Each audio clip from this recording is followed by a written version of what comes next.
إن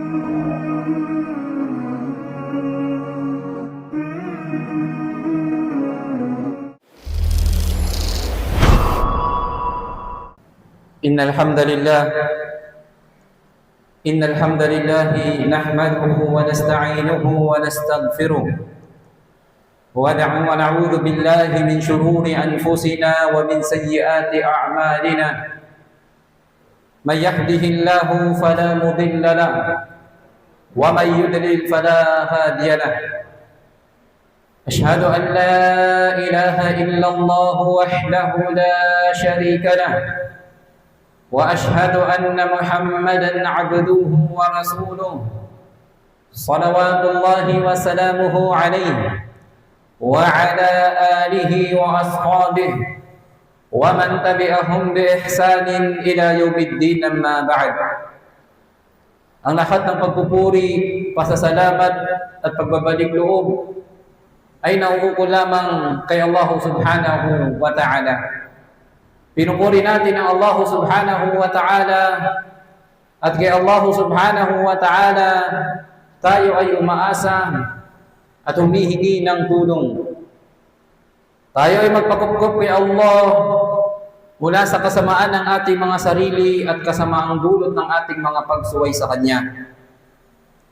Katotohanan na sino mang patnubayan ni Allah subhanahu wa ta'ala sa matuwid na landas sa pananampalatayang Islam ay walang sino man ang maaaring makapagligaw sa Kanya. At sino mang hayaan ni Allah subhanahu wa ta'ala na maligaw sapagkat ayaw niya ng patnubay, ay walang sino man ang maaaring makapaggabay sa Kanya.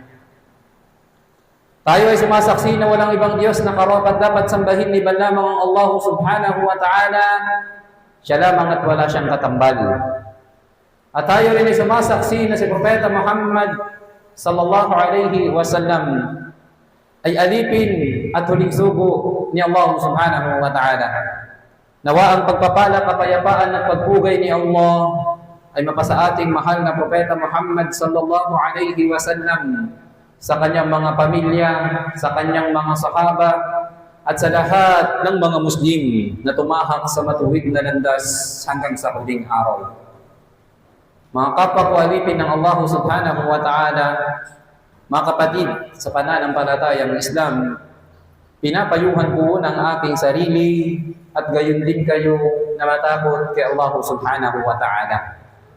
Sinabi ni Allah subhanahu wa ta'ala sa malulhating Quran, ba'da a'udhu billahi minash shaytanir rajim, يا أيها الذين آمنوا اتقوا الله حق تقاته ولا تموتن إلا وأنتم مسلمون. O kayong mga sumasampalataya, o kayong mga Muslim, matakot kayo kay Allah subhanahu wa ta'ala ng tunay at tamang pagkatakot. At wag hayaang kayo ay datnan ng kamatayan, bawian ng buhay, di ba na kayo ay mga tunay at matatapat na Muslim. At sinabi pa ng Allah subhanahu wa ta'ala, Ya ayyuhan nasu ittaqu rabbakum alladhi khalaqakum min nafsin wahidah wa khalaqa minha zawjaha wa batha minhuma rijalan kathiran wa nisaa wattaqullaha alladhi tasaaluna bihi wal arham innallaha kana 'alaykum raqiba. Usang katauhan,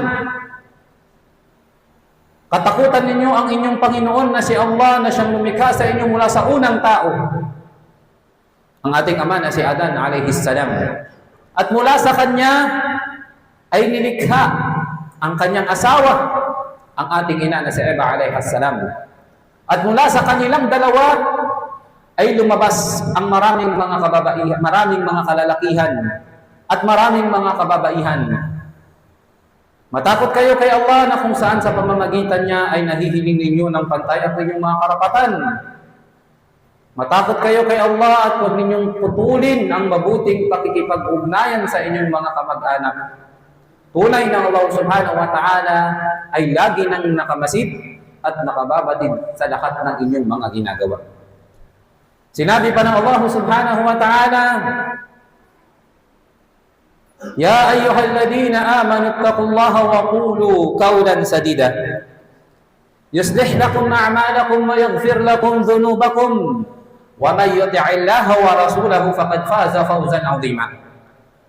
O kayong mga mananampalataya, patakutan ninyo ang Allah subhanahu wa ta'ala at mangusap o magsalita ng pawang katotohanan. Yuslih lakum a'malakum wa yaghfir lakum dhunubakum. Sa pamamagitan nito ay gagabayan kayo ni Allah upang maituwid ang inyong mga gawain at patatawarin kayo sa inyong mga pagkakasala. Katotohanan, sabi ng Allah, na sino mang sumunod sa Kanya at sa Kanyang huling sugo na si Propeta Muhammad sallallahu alaihi wasallam ay Kanyang makakamit ang dakilang tagumpay. Hindi lang sa mundong ito, higit lalo kapag siya ay papasok sa paraiso ng Allah subhanahu wa ta'ala. Mga kapakwalipin ng Allah subhanahu wa ta'ala, mga kapatid sa pananampalatayang Islam, katakutan natin ang Allah sa pamamagitan ng pagsunod sa Kanyang mga ipinagutos. Katakutan natin ang Allah sa pamamagitan ng paglayo sa Kanyang mga ipinagbawal. Katakutan natin ang Allah sa pamamagitan ng pagsunod sa katuruan, sunna ng ating mahal na Propeta Muhammad sallallahu alaihi wasallam. Katakutan natin ang Allah sa pamamagitan ng paggawa ng mga gawaing pagsamba o bid'ah, mga gawaing pagsamba na idinagdag o ibinawas na walang basihan sa pananampalatayang Islam. Sa khutbah na ito, mga alipin ng Allah subhanahu wa ta'ala, ay nais nating talakayin ang hadith ng Propeta Muhammad sallallahu alaihi wasallam na inulat ni Ibn Abbas radiyallahu anhu. Palugdan nawa siya ng Allah subhanahu wa ta'ala.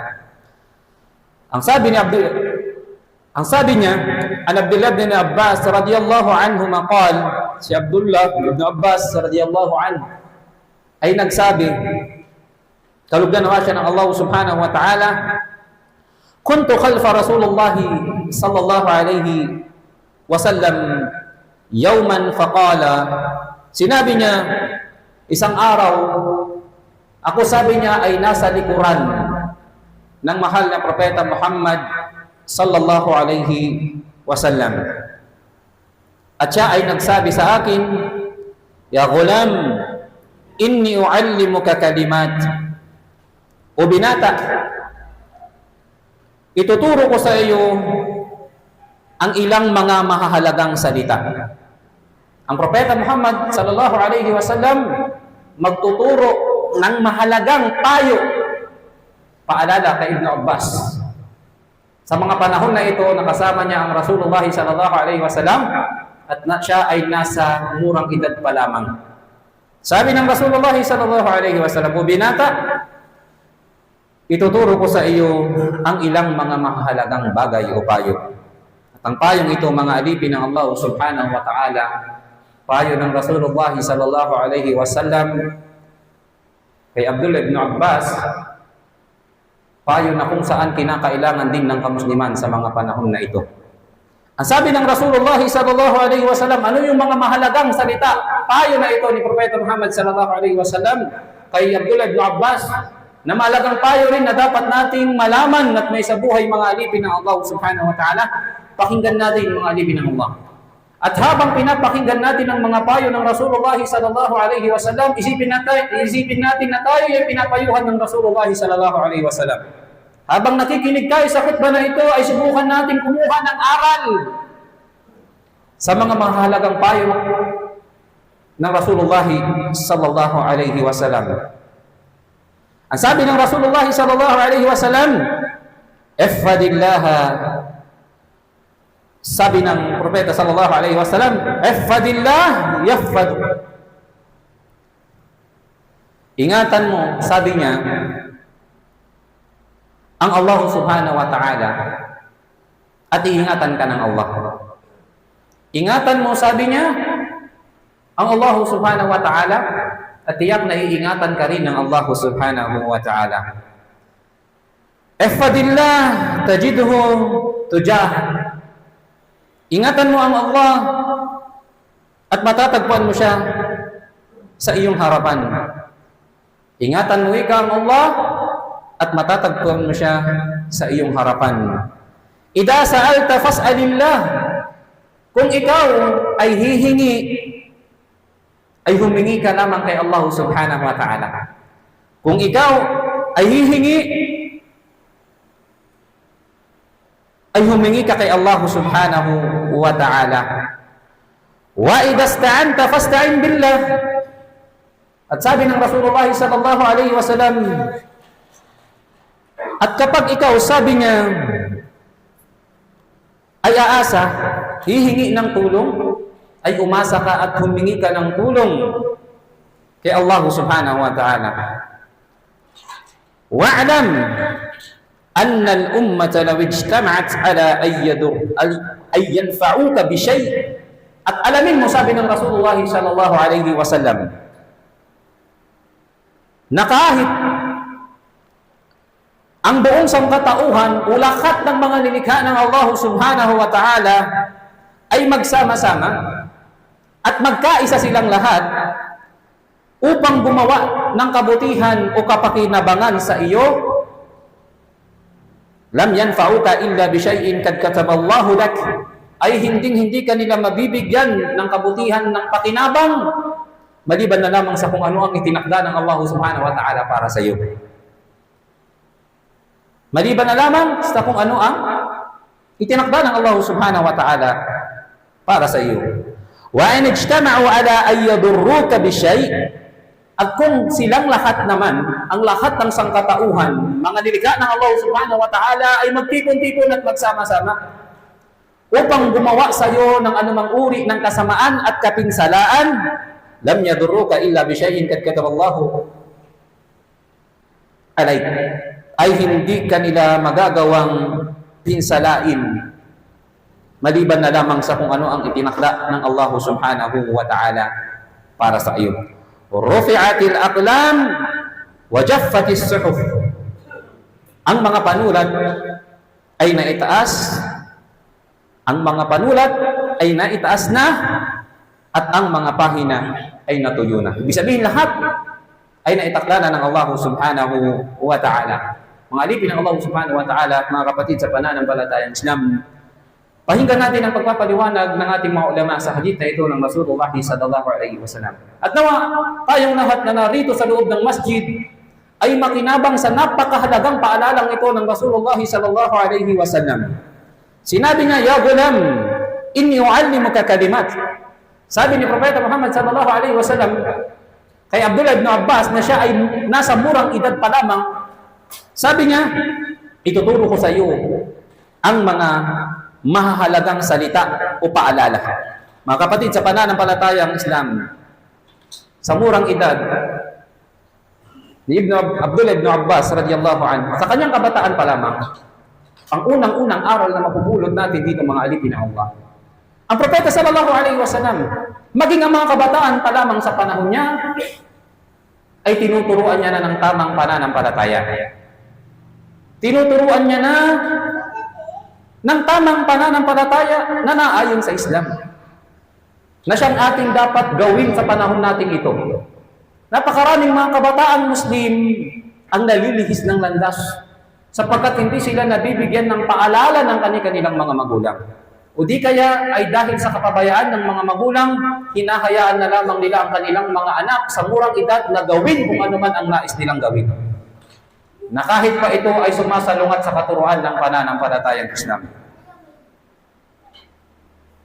Kahit pa ito ay labag sa katuruan ng pananampalatayang Islam, kanilang ikinakatuwiran na bata pa naman ang aking anak, hindi pa siya nagkakasala. Tama, ang mga batang nasa murang edad ay hindi pa nagkakasala, subalit ang mga magulang na nakakatanda, na nakakaalam ng tama, kapag hinayaan nila o sinunod nila ang kanilang mga anak sa maling gawain, sila ay mananagot kay Allah subhanahu wa ta'ala. Tulad halimbawa na mangyayari ngayon, hinahayaan ng mga magulang na isali ang kanilang mga anak sa mga kapistahan ng mga hindi mananampalataya. Sa kanilang pag-iisip, pag-aakala ng bata pa naman na hindi magkakasala.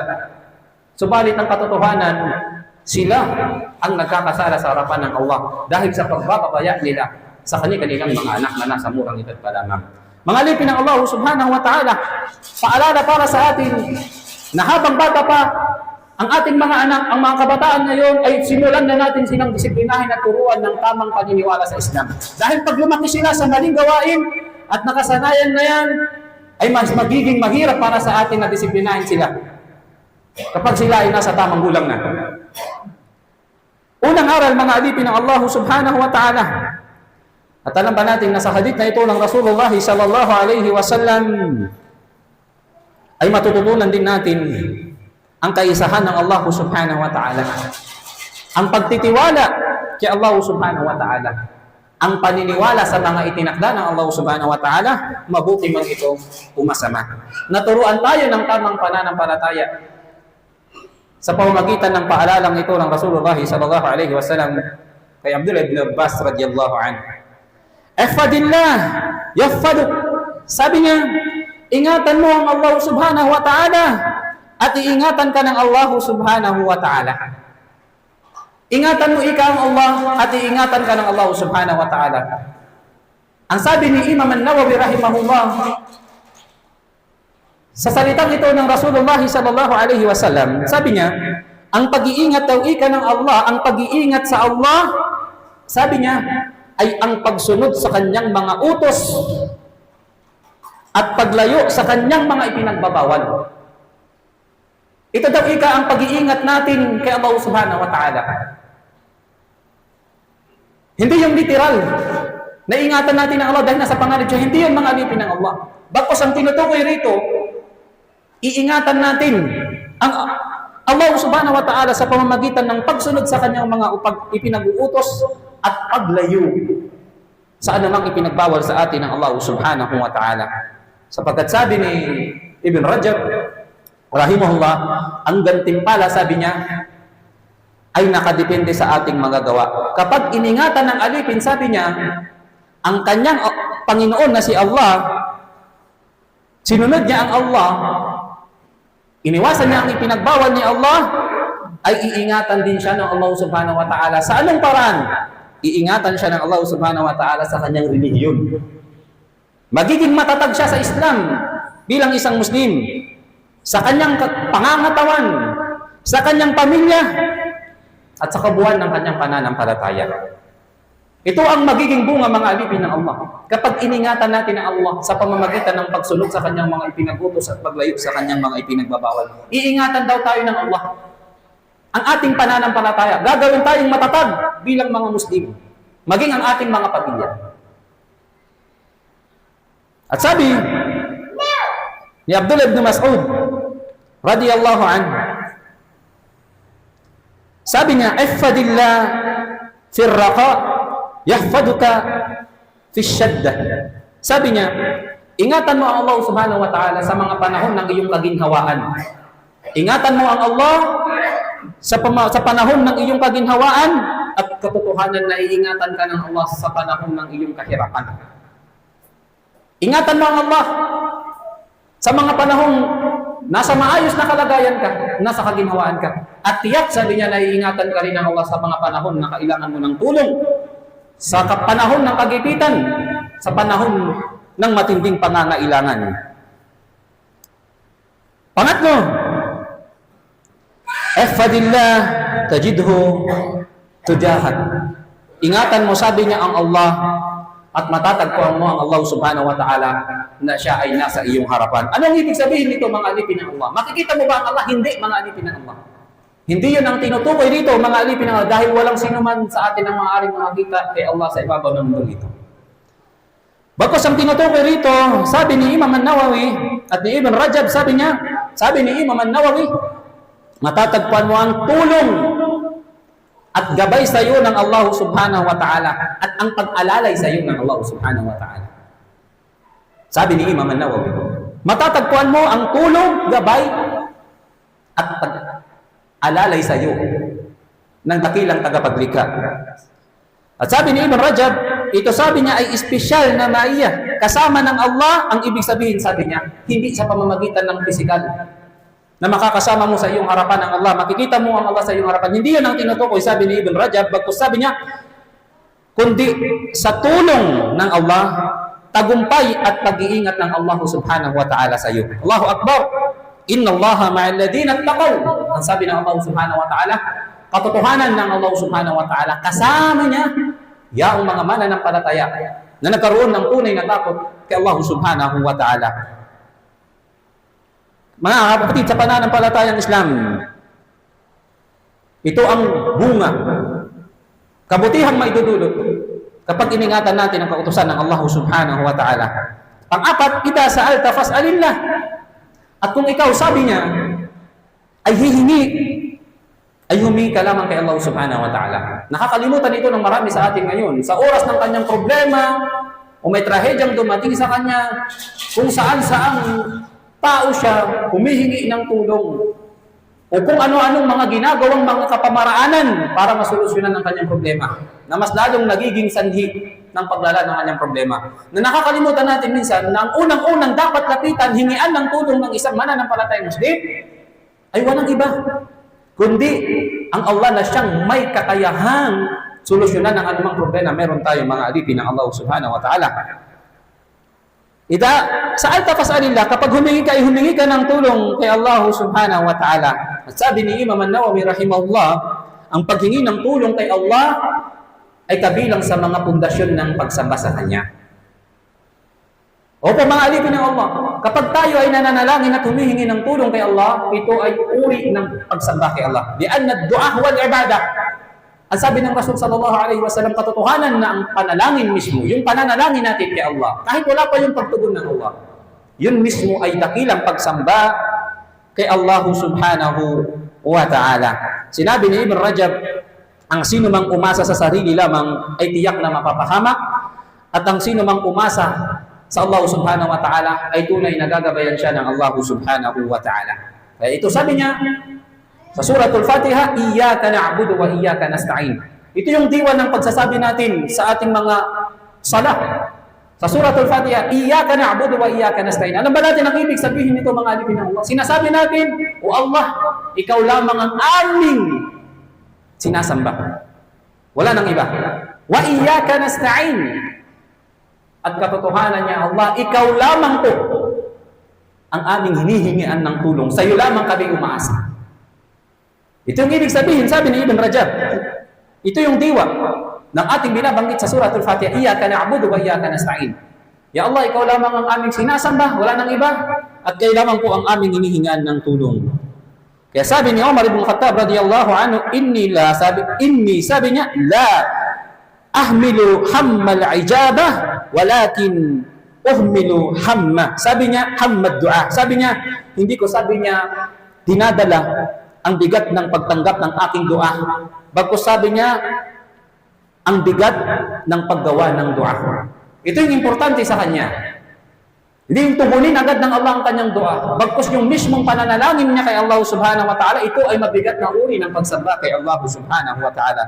At ang tunay na tiwala mga alipin ng Allah subhanahu wa ta'ala ay yung pagkabit natin ng ating puso sa Allah. At gumawa tayo ng mga kapamaraanan. Kung meron man tayong nais makuha, ipanalangin natin kay Allah at huwag nating kakalimutan gawin ang mga asbab, mga dahilan, mga kapamaraanan na ayon sa Islam upang makuha natin ang ating mga ipinagdudua sa Allah subhanahu wa ta'ala. Wa idasta'anta fasta'in billah. At kapag ikaw ay humingi ng tulong, ay humingi ka lamang ng tulong kay Allah subhanahu wa ta'ala. Mga kapatid, sa pananampalatayang Islam, mga alipin ng Allah subhanahu wa ta'ala, sinabi ng ilan sa mga salaf salih, huwag magtiwala ng lubusan maliban lamang kay Allah, sapagkat maging ang sarili nating anino ay iniiwan tayo sa panahon ng kadiliman. Napakagandang kasabihan mga alipin ng Allah subhanahu wa ta'ala.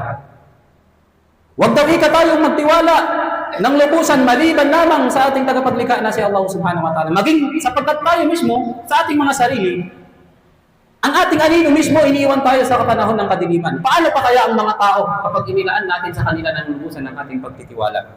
Mga alipin ng Allah subhanahu wa ta'ala, mga kapatid, sa pananampalatayang Islam, katotohanan ng sino mang lubos na magtiwala sa mga nilikha ni Allah ay mabibigo. Subalit ang sino mang lubos na magtiwala sa tagapaglikha na si Allah ay tiyak na siya ay hindi mabibigo. Rufi'atil aqlam وَجَفَّتِ الصُّحُفُ.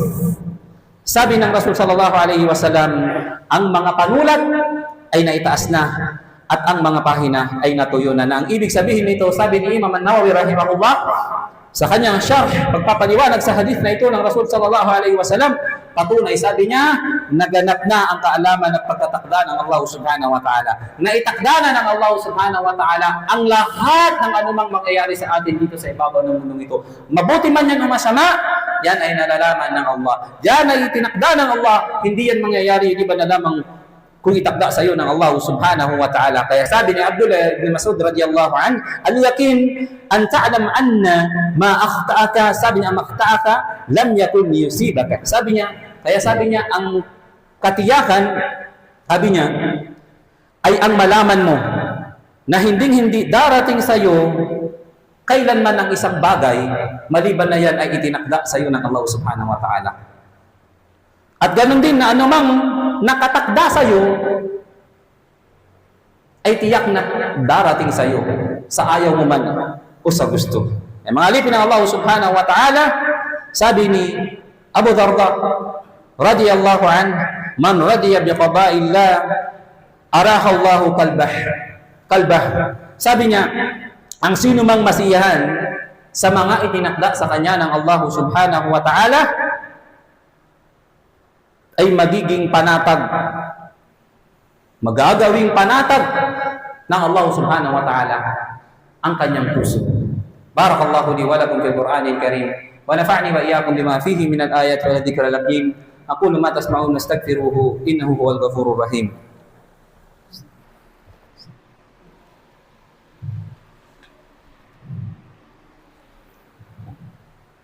Bismillahirrahmanirrahim. Alhamdulillahi wassalatu wassalamu ala rasulillah. Amma ba'd. Mga kapatid, sa pananampalatayang Islam, mga alipin ng Allah subhanahu wa ta'ala, sa kakatapos pa lamang na pagdiriwang ng mga hindi mananampalataya, ng kanilang pagdiriwang ng shirk o pagtatambal kay Allah subhanahu wa ta'ala, o ang tinatawag na Kapaskuhan, na kanilang pinapaniwalaan na ito daw ay kapanganakan ni Jesus na kanilang ginagawang Diyos. O si Jesus na kanilang pinapaniwalaang anak ng Diyos. Malaking pang-iinsulto at paglapastangan kay Allah subhanahu wa ta'ala ay nasubok ang pananampalataya ng mga Muslim. Nasubok ang pananampalataya ng mga Muslim kung hanggang saan ang kanyang pag-iingat sa kanyang pananampalataya, kung hanggang saan ang kanyang pag-iingat sa mga kautusan sa kanya ng Allah subhanahu wa ta'ala, ang kanyang katapatan kay Allah subhanahu wa ta'ala. Tulay na dito nasubok mga alipin ng Allah subhanahu wa ta'ala.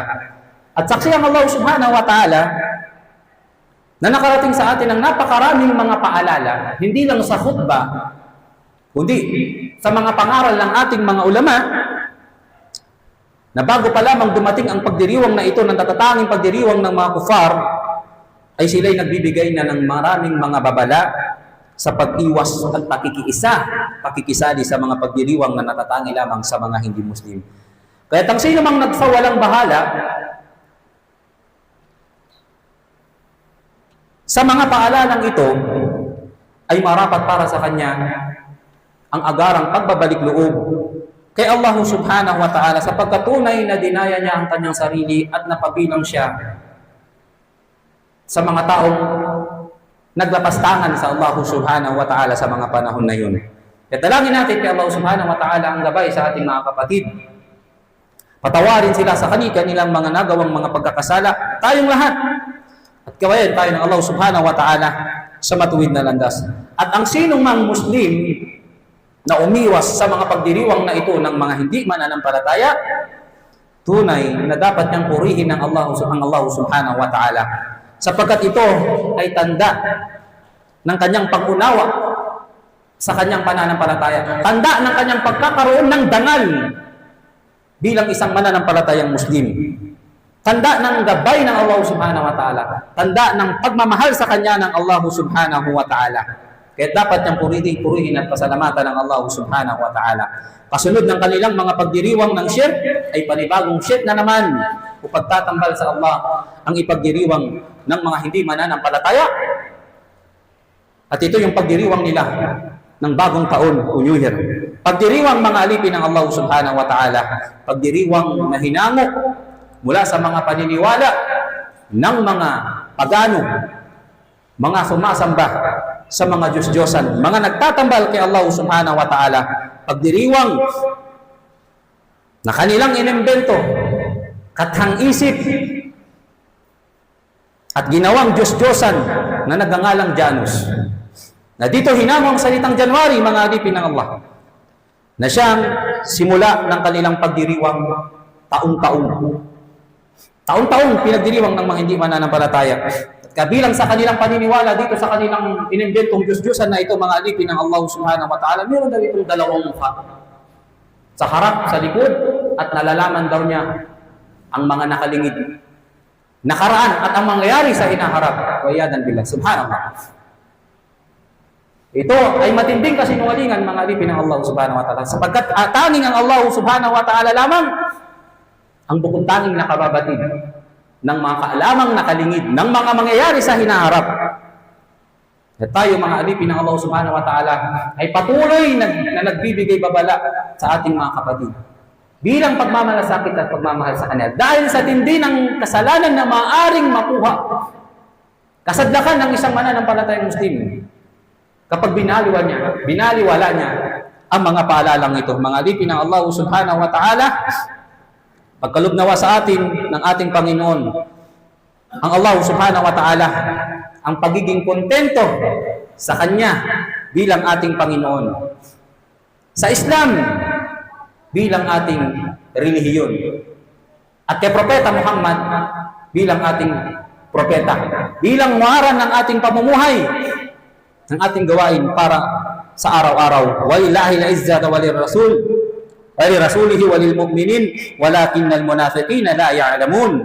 Kay Allah subhanahu wa ta'ala katotohanan, ang izzah, ang karangalan, at sa kanyang sugo, at sa mga tunay na mananampalataya, datapwat yaong mga mapagkunwari sa kanilang pananampalataya ay hindi nakababatid at hindi nakakaalam. Ingatan nawa tayong lahat ng Allah subhanahu wa ta'ala, panatilihin sa kanyang gabay, awa at ipagkaloob sa atin ng Allah subhanahu wa ta'ala ang tagumpay, ang karangalan dito sa mundong ito, higit lalo sa kabilang buhay, sa pagpasok sa pinakamataas na antas ng paraiso sa Jannatul Firdaus. Amin ya Rabbil Alamin. Ala tusallu ala nabiyikum fa inna Allah amarakum lidhalika yuqal inna Allah wa malaikatahu yusalluna ala an-nabiy يا أيها الذين آمنوا صلوا عليه وسلموا تسليما اللهم صل على محمد وعلى آل محمد كما صليت على إبراهيم وعلى آل إبراهيم إنك حميد مجيد اللهم أعز الإسلام والمسلمين وأذل الشرك والمشركين ودمر أعداءك وأعداء الدين اللهم اغفر لنا ولوالدينا ولجميع المؤمنين والمؤمنات